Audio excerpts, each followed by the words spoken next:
40, село Коларци, община Тервел, област Добрич. Ръководител Стоянка Енева.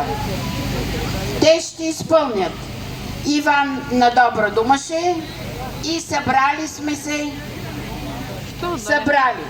След тях да се готвят и да заемат мястото си изпълнителите с номер 8.